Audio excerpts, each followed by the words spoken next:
Ladies and gentlemen, what is going on? It is your boy Jay Brown, and welcome to episode 3 of the Fray Forum podcast.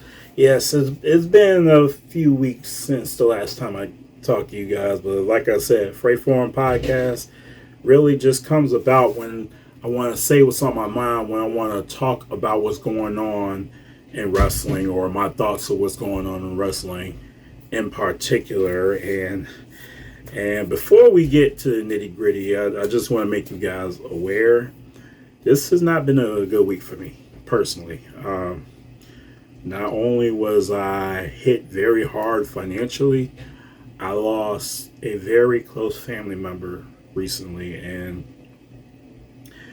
to top that all off, I'm going on a cruise tomorrow, so I won't really have access to any phones or internet or anything like that per choice, because when I'm on vacation, I'm on vacation. So I thought it was going to be hard for me to kind of put this podcast together before getting on that boat. But the thing is, I want to talk to you guys. And,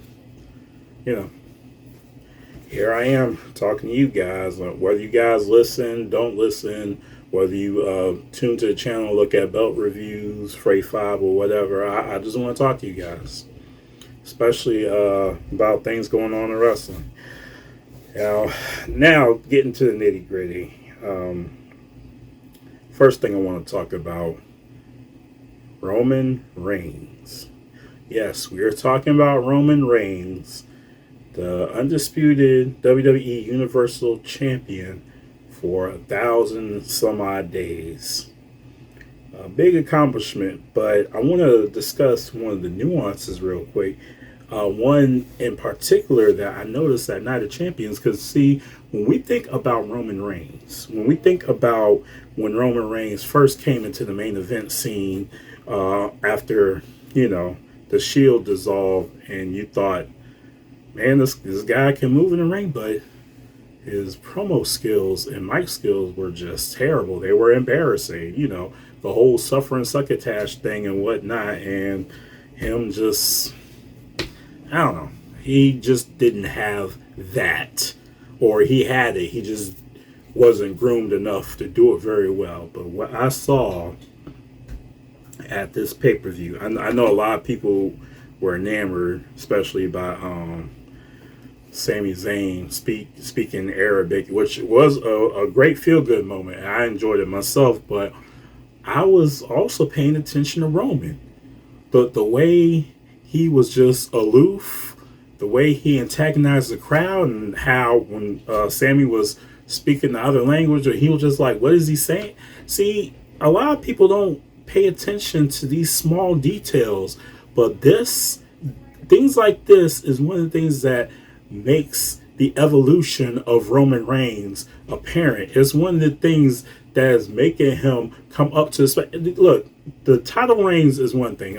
Somebody can have title reigns, because even with the 1,000 days champion, some can argue, well, he didn't have as many title defenses as one of Hulk Hogan or Pedro Morales, or he didn't really have that much less either. But that's neither here nor there. But just these subtle details, you can tell that Roman Reigns, he's really perfecting his craft a little by little, to the point where it's really starting to pay off. We're not getting the sense that WWE's just pushing this anytime. Like, this man is really focusing on that. And I mean, you can agree with me or not, but on that aspect, he has truly gained a lot of respect from me.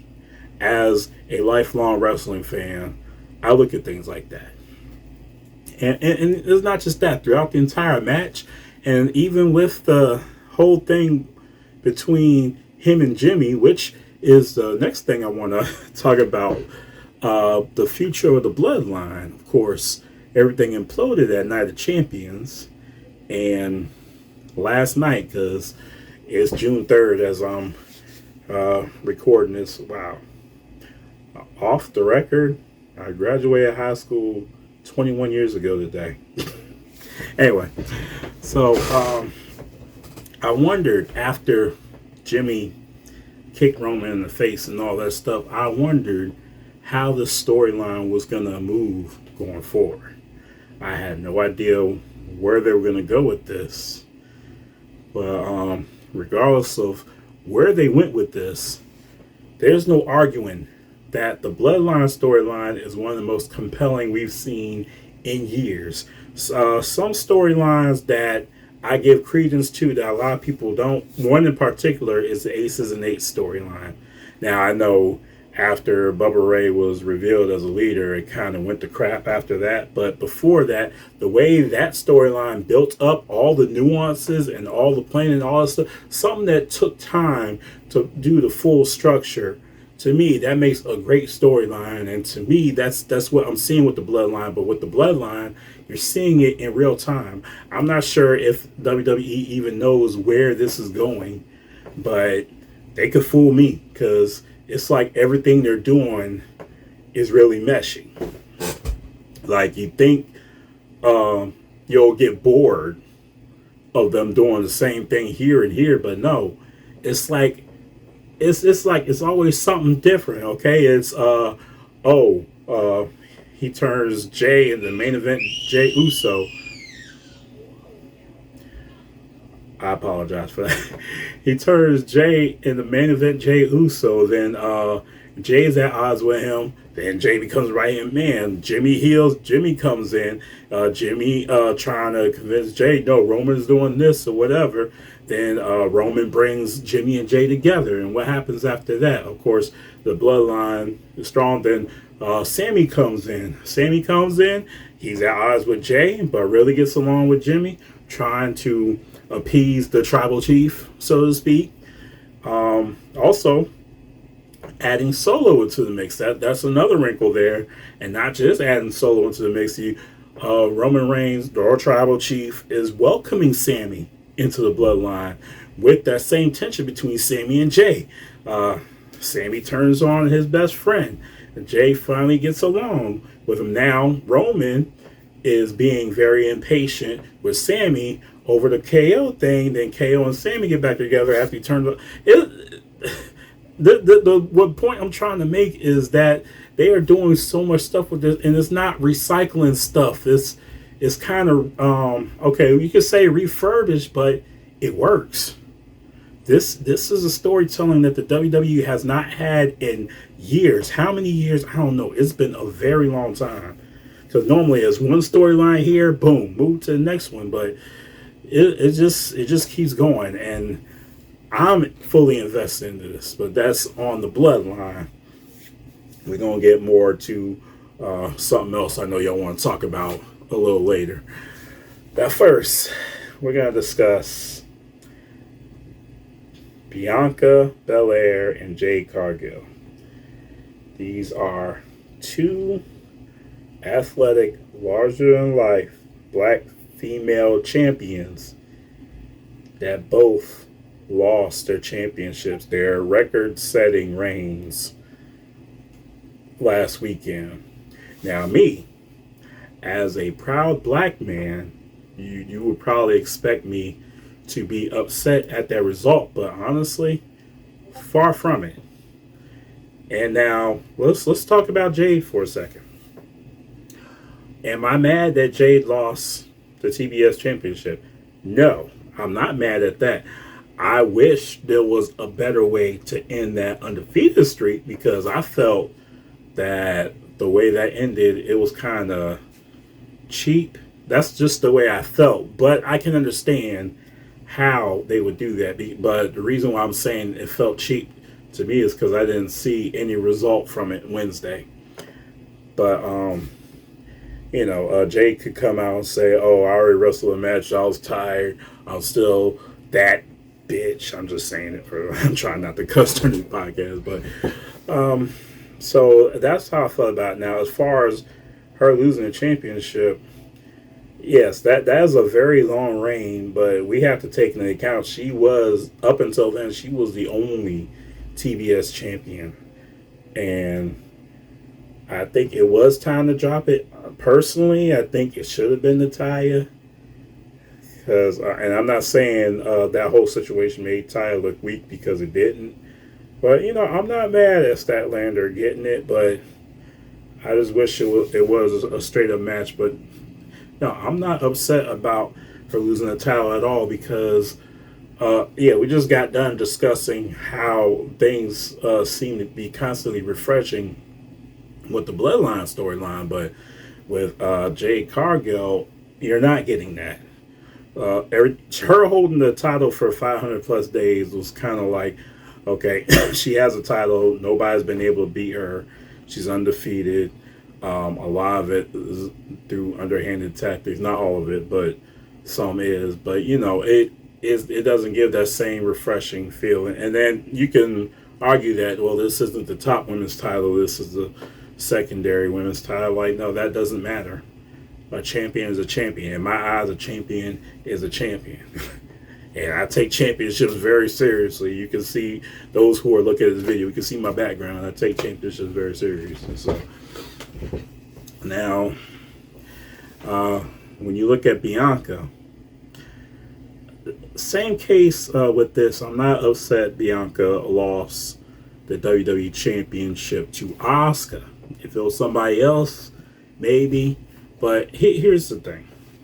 At WrestleMania, when these two faced off, originally I was going to pick Asuka to win. But at that point in time, I didn't think it would make a lot of sense because Asuka already has a legendary career. When you look at all her accolades, Bianca was still writing her story. And not only that, she has won and or defended the women's championship or a women's championship at 3 consecutive WrestleManias. That is a wonderful feat within itself. So yes, Bianca was a great champion. I never got bored of Bianca. I enjoyed it. But the reason why I am not upset at her dropping the title to Asuka is because, I'm going to be honest with you, other than her record-setting undefeated NXT Women's Championship reign, Asuka never had a proper reign on the main roster. Okay, her first title, the SmackDown Women's Championship, yes, she won in the ladder match, but the main event for WrestleMania 35, shirt. Anyway, the main event for WrestleMania 35 centered around Becky, Charlotte, and Ronda. And that whole thing overshadowed the SmackDown Women's Champion, Asuka, and they even got to the point where they had her drop it to Charlotte in what was pretty much a throwaway match. So really, and then she got stuck into the women's battle royal. So really, I just felt her reign right there didn't really feel fulfilling, so to speak. And then her second, and I'll go ahead and say her second and third reign, these being the Raw Women's Championship, she won because it was given to her by Becky after she won Money in the Bank, which was cool. And the thing is, even though these reigns combined were very long, this was during the COVID era. And on top of that, the reason I'm saying second and third is because she lost her championship to, good gracious, Sasha Banks. I'm sorry, I was about to say Mercedes Moné. I had to catch myself.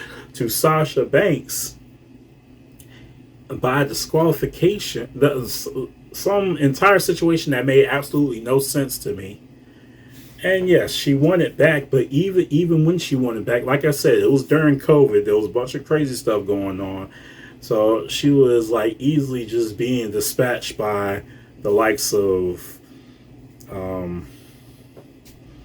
Alexa Bliss and so forth. And then she ended up losing it to Rhea Ripley. But even so, those reigns were very underwhelming. And for somebody as great as Asuka is, and let's be honest, Asuka is very great in the ring. Yeah, I know she don't speak that well English, but to me, she is very entertaining for what she brings. And to me, I felt those reigns were very underwhelming for a character like hers. So that's why I'm not upset that the torch was passed from Bianca to her at this time. It might not even be a long reign, but I really deep down, I really hope that's more meaningful. And as for Bianca, she's going to be okay. And that's another thing. Bianca is going to be okay because she's Bianca Belair. She's the EST. She's going to be fine. So I don't think that loss hurt her at all. All right, now I would have more to say as far as NXT goes. I'm just going to say this about NXT. Looks like they have Baron Corbin going back there, and I, for one, am not mad at that at all because ever since that whole Lone Wolf gimmick was gone, Baron Corbin to me has, you know how you're at a job and somebody's just there and they don't really do a lot, and you ask yourself in the back of the head why you still work here or why you still here. That's how I feel about Baron Corbin in WWE, honestly. And it's sad to think that because it's not his fault. I mean, his mic skills could be better, but you know, as far as his booking, it's not his fault. Ever since they had him, especially when they had him drop the Money in the Bank, it's almost like any push they tried to give him was doomed from the very start. The King of the Ring did absolutely nothing for him. So to put him back in NXT to, I guess, try to get that fire back under him somehow, maybe a little refurbish of a character, I'm all for that because I don't hate the guy. I just hate his gimmicks. Yes, I say gimmicks because, like I said, everything after Lone Wolf was trash to me. Constable, sad Corbin, happy Corbin, all that. Wrestling got all that's trash to me. And that's just me. I mean, disagree with that, just let me know in the comments. And yeah. But anyway, I digress. Back to NXT. I'm going to try to have more to talk about NXT in the future. But I'm going to be honest with y'all. Ever since that whole 2.0 experiment or whatever, I haven't been back to NXT since. Ever since the original Black and Gold was dissolved, yeah, I didn't follow it all that much. And as a wrestling podcaster, I feel ashamed of saying that, but it's like I couldn't bring myself to watch it. Well, once again, I apologize for that background noise. Now, okay, the next thing I'm sure a lot of people want to talk about, the new Universal Championship belt.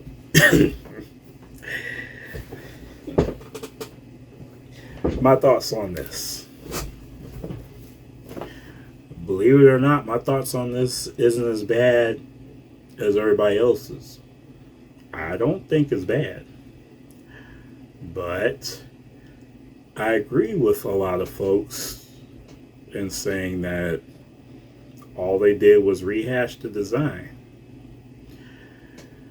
But you know what? I want to put an example. Say you have, okay, we're going to take the WWE Championship and we're going to say what differences we would make with the Universal. What I would do, I would take the very top here. I will lower this main plate, make it a little bit smaller, or at least the top. Have the eagle at the very top. I've seen the eagle perched up at the very top in some championship belt. Oh, okay. So similar to the Undisputed, I would just have the eagle up there on top of the same W. I would keep the stones clear. I ain't like the whole black stone thing. And somewhere we would have to put a globe in it. Keep that background gold because I like that. Somewhere a globe would have to go, but have that eagle perched up at the top because to me, an eagle has to be, on the world championship. It's not because I'm an Eagles fan. It's just that's what I'm used to. But that's the main change I would make. Lower this main plate, have that eagle perched at the top, keep the stones clear, keep that background gold because I like that. or keep that background gold, but have an imprint of the globe instead of those textures. That's a real good way. So that's just my opinion on what I would do if I were to actually design Roman Reigns' current belt that he has. But be honest with you, I don't see a terrible issue with it. I know a lot of people are mad. I recently ran across Serge Moore's video. Serge Moore, I love and respect the guy, and respect his opinion, and he's an inspiration to my belt videos. And while I agree with him on a lot of things, that in particular, I was a little at odds there because he said that it was a lazy design. And here's where I disagree with that. I think he was saying it was a lazy design because they're doing the same thing. They're doing the exact same thing. They really didn't change anything but the color to a point where somebody can just get this re-leathered, have it on gold, or they could restone the stones themselves. Like WWE did nothing different. They just changed swapped the same thing to get a cash grab and whatnot. Now, okay, I said I disagree with that. I actually agree with that notion, but here's why I don't think this particular design is going to change anytime soon. This to WWE is money.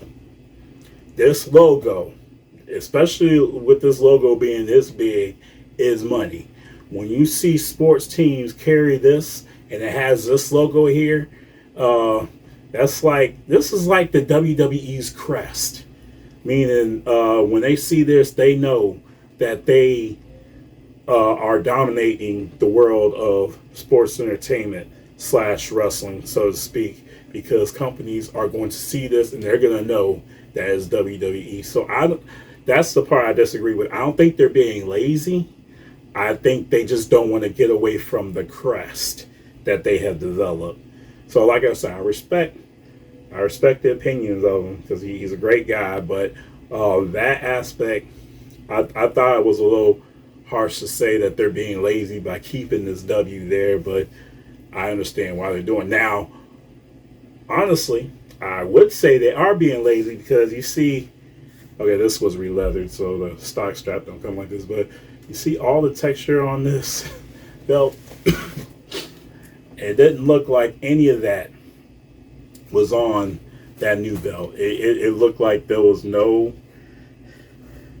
tooling or anything. Now that part is lazy. As a belt lover, that part is lazy. So yes, Serge, I agree with you on that. That part is totally lazy. And I am to Serge Moore. I know I'm calling you out by name. I'm not. There's no disrespect. It's all in respect. And if you want to discuss that more in detail, feel free to contact me, or we can just chat on here one day. But anyway, getting back to the championship. Like I said, no tooling. I found that to be very weird because when you look at the new WWE World Heavyweight Championship, that tooling is amazing. It's gonna, to me, I think it's gonna take these leather crafters who craft real leather for sorry again, who craft real leather to replace the stock leather on these belts. I think it's gonna, unless they have the stock strap in hand, I think it's gonna take them some time to really duplicate that. But yeah, well, like I said, thank you guys for listening. Shout out to Serge Moore and everybody in the belt hobby. I mean, as far as discussing that, now as far as the forum, just shout out to you guys. Like I said, it's been very hard as of late. It really has. And talking to you guys right now, is making me feel a lot better because life happens. We know life happens, and it is what it is. But like I said, I'm about to go on this cruise, and rethink my life. Hopefully, I come back refreshed, and hopefully, we come back better than before. Doing more Fray Forum podcasts, not waiting the whole 3 weeks or so to do one. Hopefully, I can have guests on future episodes and whatnot. But I love you guys. You have a good night. You made it all the way to the end of the video, but did you subscribe though? If not, considering subscribing so that you're notified of every video we make and becoming a member of the Fray family. One of us, one of us, one of us. What? Thank you for joining the Fray. Good night.